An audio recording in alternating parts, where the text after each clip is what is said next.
Buenas tardes. Bueno, hoy vamos a hablar de laboratorio en reumatología. Mm, Tenemos que sacar, ahí está. Bien. Bueno, em, este, como vamos a ver, nosotros podemos tener muchas, em, no necesitamos tener un laboratorio demasiado complejo para, como es, que nos ayuden en el diagnóstico. A forma de introducción, el laboratorio en reumatología no hace diagnóstico. Como la mayoría de los casos, es un ayudante, nos auxilia cuando se lo interpreta dentro de un contexto clínico. ¿Mm? De la misma manera, un estudio mal pedido puede confundir más que ayudar, es decir, nos puede embarrar la cancha. ¿Mm? Lo mismo sucede con las imágenes.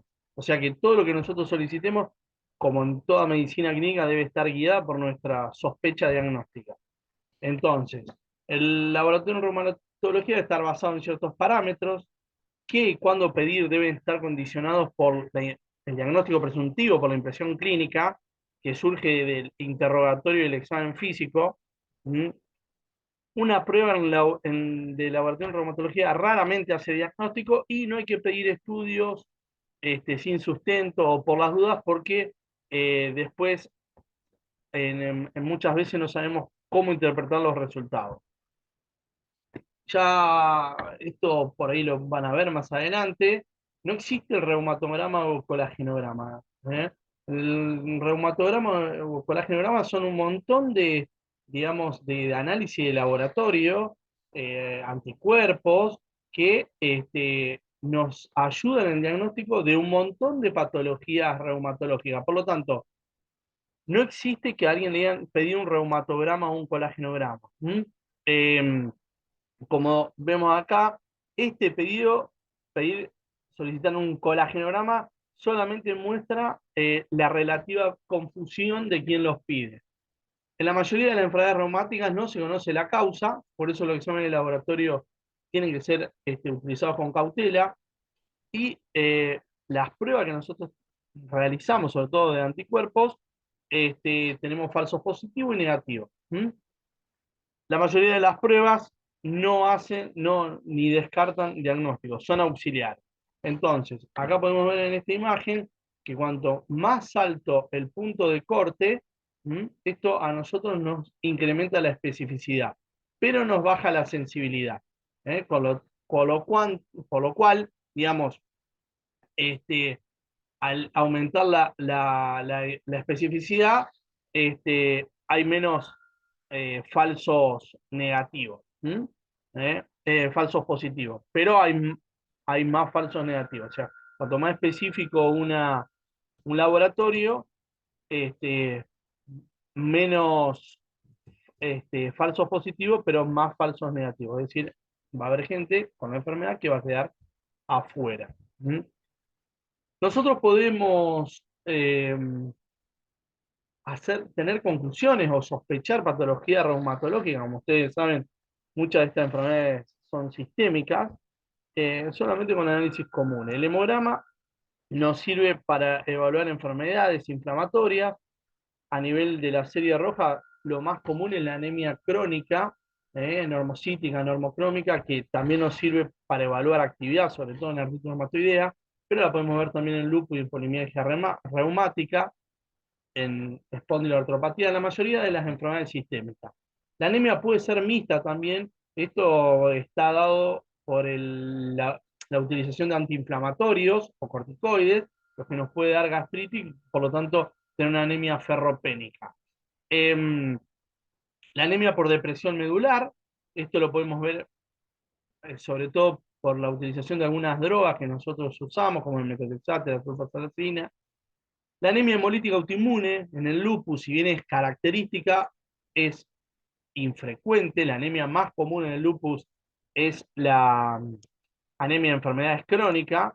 Eh, y como vemos, pacientes que pueden tener CUMS negativa no tienen hemólisis. Entonces, nosotros digamos, confirmar el diagnóstico de hemólisis, lo que necesitamos es un frote de sangre periférica y ver que haya esquistocitos en el frotis. Una CUM positiva per se no se trata. Si hay hemólisis, bueno, el tratamiento debe ser agresivo. El recuento de blancos, de leucocitos y fórmula nos ayudan en muchas enfermedades inflamatorias. Podemos ver eosinofilia, obviamente, en parasitosis.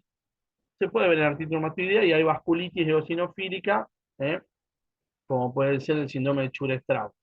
Leucopenia, neutropenia, lo podemos ver en el síndrome de Felty, que da leucopenia, esplenomegalia y úlceras, pero puede ser también causado por efectos de medicaciones, por ejemplo, metotrexato o leflunomida.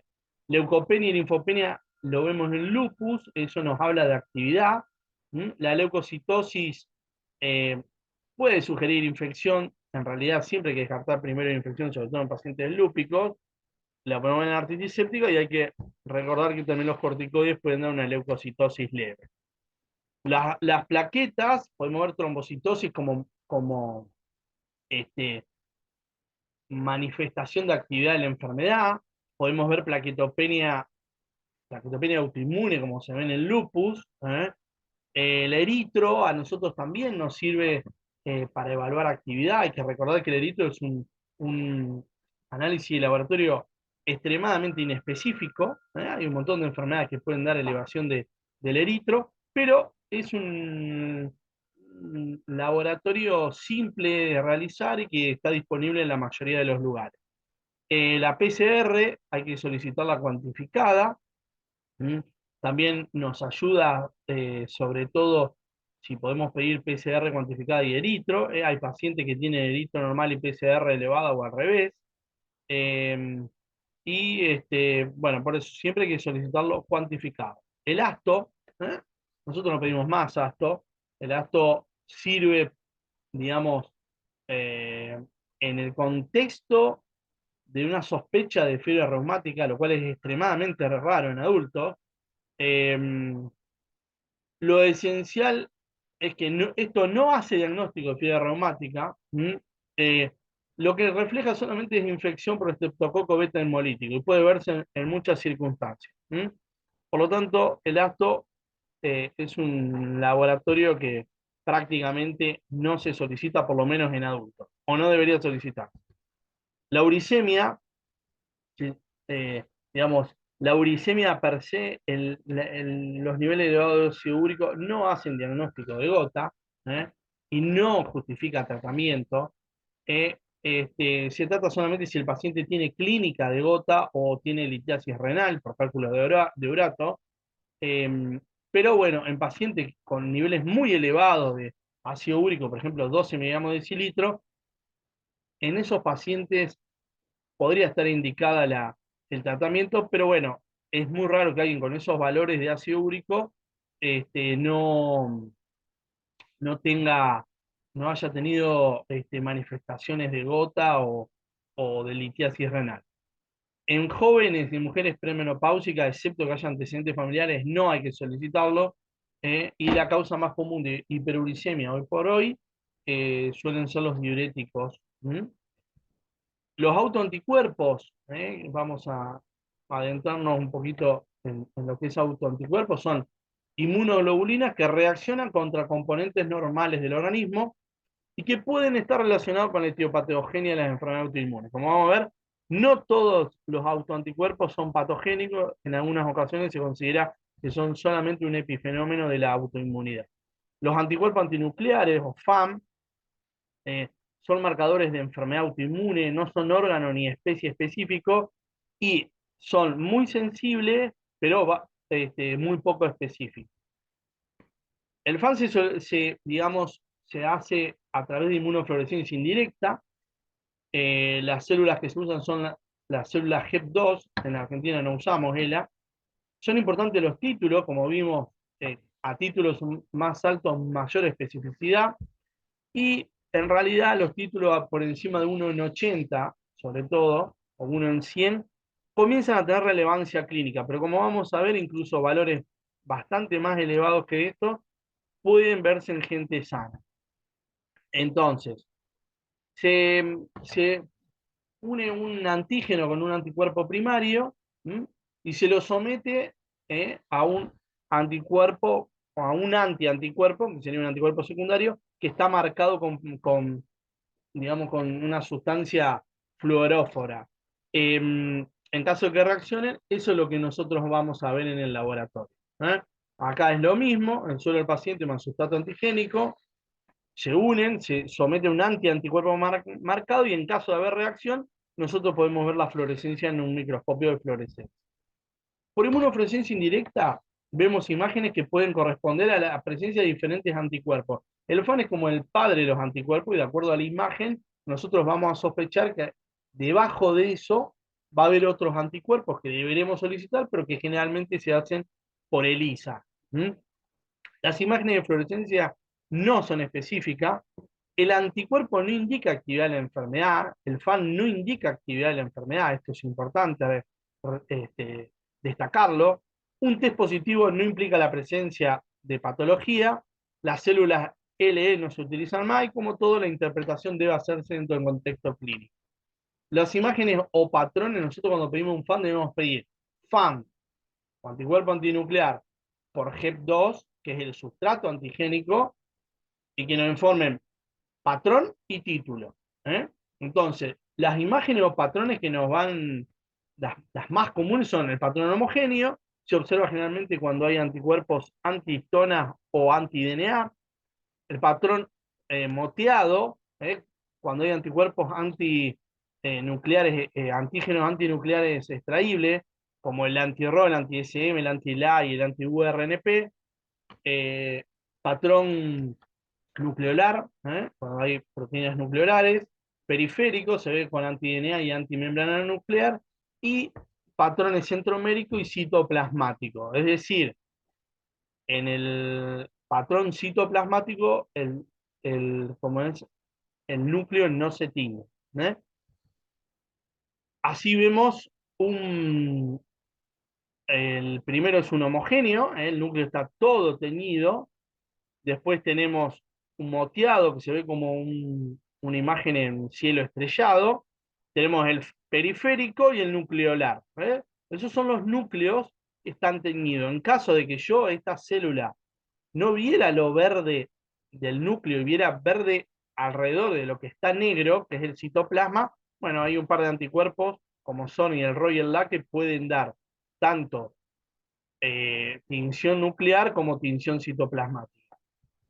Entonces, esto es lo mismo, los patrones de anticuerpos y con qué se suelen relacionar. ¿Eh?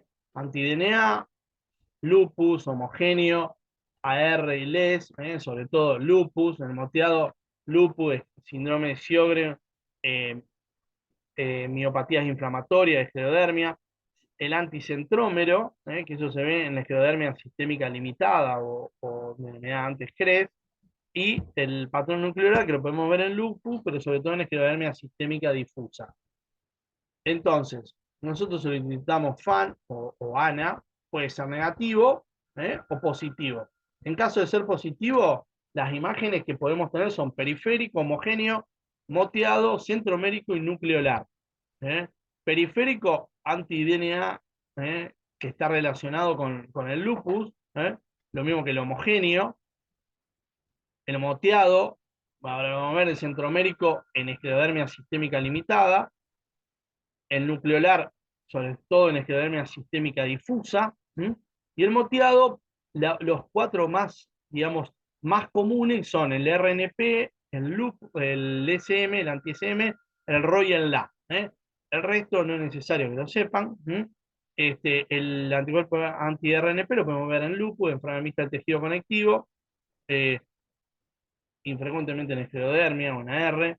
El anti-SM es característico del LED, el anti-RO y el anti-LA tanto en lupus como en Sjögren, y el anti-esclero 70 es marcado, o anti-topoisomerasa 1, se denomina, es lo mismo. Nosotros lo podemos ver en esclerodermia sistémica difusa. El anti-Jo1 se ve sobre todo en lo que se denomina el anticuerpo antisintetasa, que es una forma de miopatía inflamatoria, ¿eh? Y podemos tener una imagen moteado inespecífica. ¿Mm? El anti-DNA, este anticuerpo sí se ha visto que es patogénico, se ve en el 40 al 75% de los lupus, suele ser es criterio de clasificación, y este se asocia a compromiso renal. En este caso, sí podemos ver, digamos, la- el título del anticuerpo a nosotros nos permite, digamos, sospechar que puede haber una reactivación, sobre todo a nivel renal. No vamos a tratar el anticuerpo, nosotros no tratamos el anticuerpo, tratamos la clínica, pero a ese paciente que subió los niveles de anti-DNA, lo que debemos hacer es controlarlo más de cerca, más frecuentemente. El anti-SM se ve, el lupus tiene 99% de especificidad para LES, se ve, pero fíjense, es muy específico, pero es poco sensible, lo vemos solamente en un cuarto de los pacientes. Es criterio de clasificación y se suele asociar a manifestaciones neurológicas, renales, pericárdicas y pulmonares.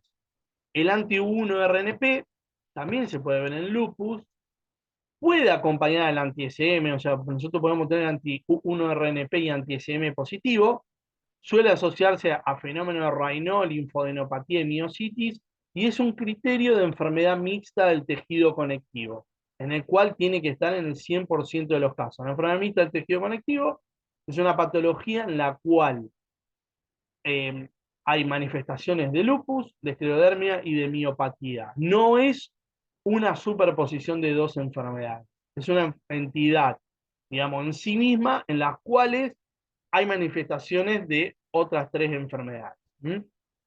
El anti-RO y el anti-LA se observan en el síndrome de Sjögren, ¿eh? Casi en un 95% el RO y en un 90% el anti-LA. Los podemos ver en lupus, en menor proporción, y estos también son anticuerpos que han demostrado patogenicidad, sobre todo son causantes del lupus neonatal, ¿eh?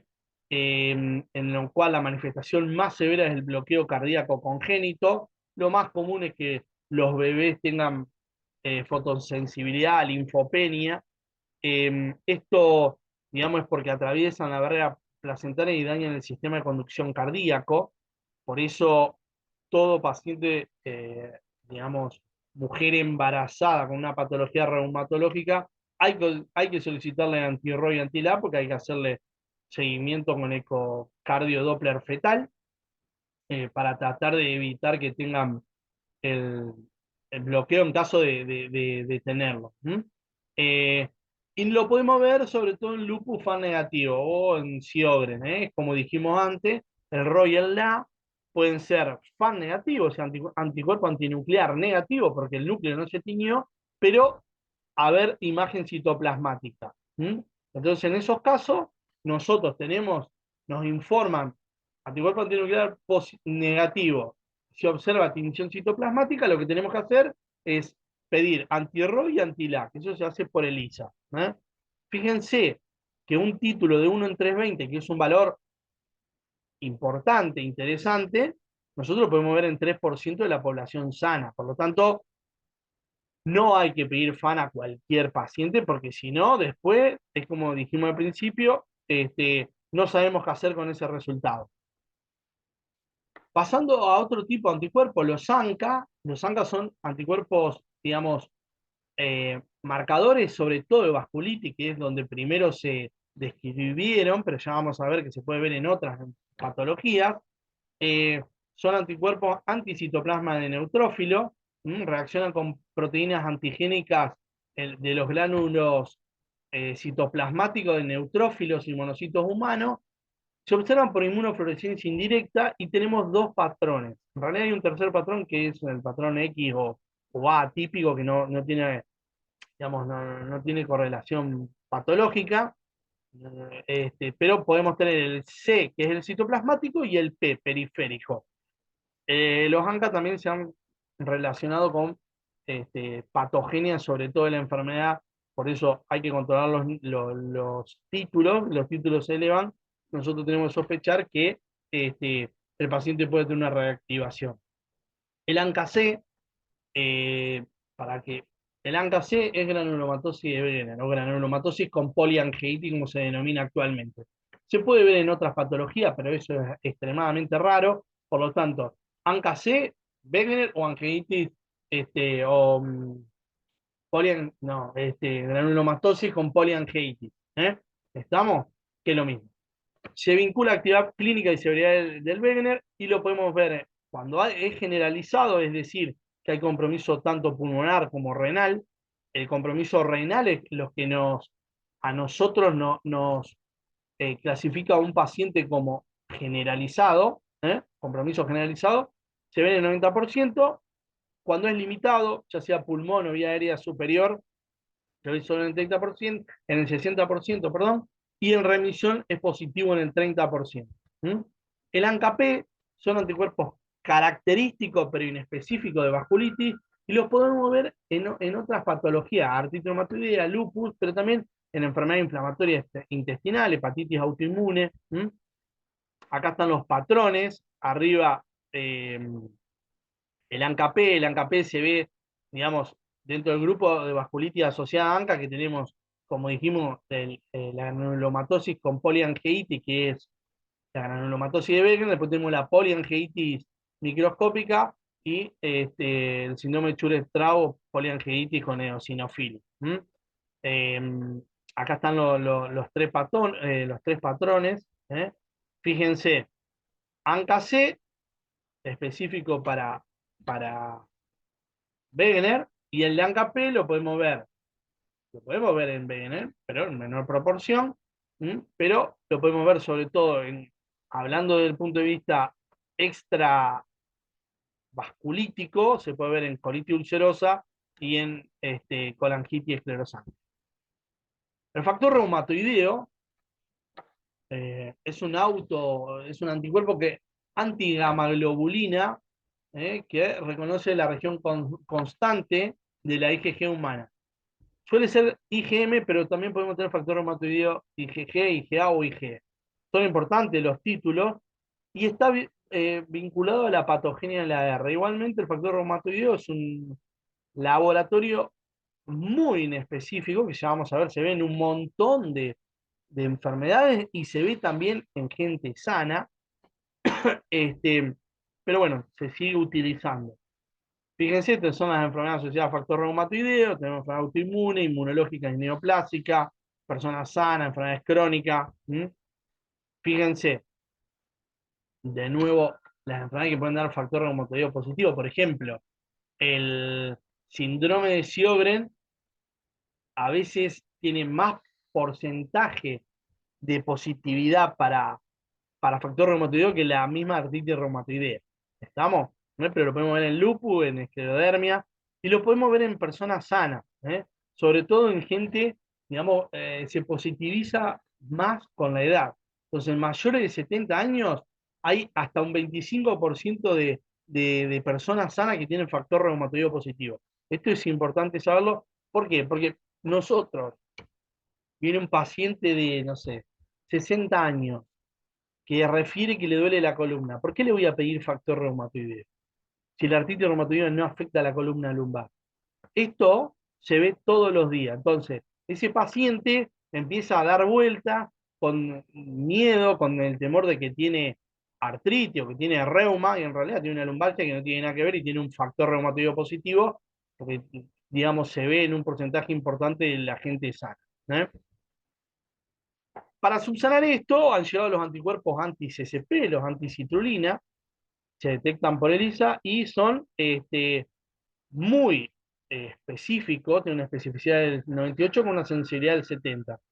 Además, los anti-CCP, los anticitrulina son anticuerpos que podemos ver incluso años antes del primer síntoma de artritis reumatoidea. En uno de los primeros trabajos que se hicieron con anti-CCP, en Estados Unidos buscaron los sueros de pacientes, eh, digamos, veteranos de guerra, con diagnóstico de artritis reumatoidea, y fueron y les dosaron anti-CCP en esos análisis, digamos, de rutina que se habían guardado en una seroteca. Y vieron que varios años antes de del primer síntoma, los pacientes tenían CCP positivo. Los títulos altos de CCP hablan de una enfermedad más agresiva, más erosiva. La realidad es que no están disponibles en todos los centros, pero digamos, eso va mejorando con el tiempo, con lo cual nosotros podemos pensar que en los próximos años va a reemplazar totalmente al factor reumatoideo. ¿Mm? El complemento son cerca de 30 proteínas termolábiles. ¿eh? Nosotros podemos activarla por la vía clásica o alternativa. Lo que nos dosamos normalmente son C3 y C4. La vía clásica disminuye C3 y C4 y la vía alternativa disminuye el C3 con C4 normal. Estas son las vías, para que después si quieren lo revisen. ¿Y cuáles son las causas de hipocomplementemia? Bueno, puede ser consumo por activación inmune, por lo tanto a nosotros nos sirve eso, y el complemento digamos, es un dosaje barato de hacer. También cuando hay quemadura extensa, o sea, pérdidas proteicas o síndrome nefrótico, o alteraciones del déficit, digamos, deficiencia de síntesis, que pueden ser déficit congénitos o en insuficiencia hepática. Por lo tanto, la determinación seriada de los valores de complemento es útil en el monitoreo de la actividad de la enfermedad autoinmune y es este, un laboratorio barato para realizar. El síndrome antifosfolípido está caracterizado por la presencia de trombosis recurrente, tanto venosas como arteriales, y complicaciones obstétricas en forma de aborto o pérdidas fetales recurrentes, asociado a anticuerpos antifosfolípidos. Puede ser primario, que es lo más común, es decir, un antifosfolípido primario que no tiene relación con ninguna enfermedad autoinmune, o secundario, sobre todo en pacientes con lupus. Digamos, dentro de los anticuerpos, lo que tenemos es el inhibidor lúpico, que es el más específico del síndrome, y se detecta por medios de coagulación, en donde se observa, prolonga los tiempos de los mismos. Los anticuerpos anticardiolipinas nosotros los dosamos por ELISA, pueden ser IgG, IgM o IgA, pero normalmente lo que dosamos es IgG, IgM. Son importantes los títulos, y el isotipo más frecuente es el IgG.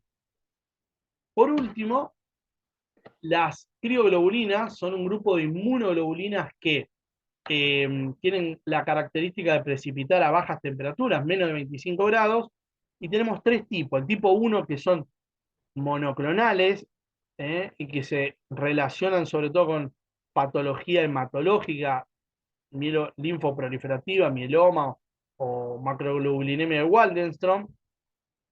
El tipo 2 presenta un componente monoclonal y un componente policlonal, y tiene actividad de factor reumatoideo, es decir, nosotros en una crioglobulinemia podemos tener factor reumatoideo positivo, y el paciente no tiene artritis reumatoidea. Y el tipo 3, que es la más común, que es la que vemos nosotros, es la denominada crioglobulinemia mixta. Los dos componentes son policlonales con actividad de factor reumatoideo. Corresponden al 50% del total de crios, y es la forma que más frecuentemente se asocia a la enfermedad del tejido conectivo, sobre todo en forma de vasculitis. La crioglobulinemia, en caso de que nosotros tengamos crioglobulinas positivas, es, digamos, imperioso descartar sobre todo virus de hepatitis C. ¿Estamos? El virus de hepatitis C se asocia mucho a crioglobulinemia. Es tan frecuente que es raro tener una crioglobulinemia con virus de hepatitis C negativo.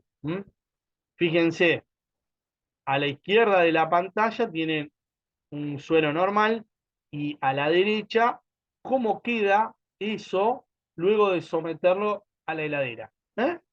Se procesa el suero, se centrifuga, se pone en la heladera, y nosotros lo que obtenemos posteriormente de incubación de unos 72 horas en la heladera es esa, digamos, cómo queda el suero, que eso en realidad lo que hace es obstruir los vasos sanguíneos y provocar vasculitis. Este, bueno, esto fue todo. Espero que les sirva. Igualmente lo vamos a charlar en la clase. Hasta luego.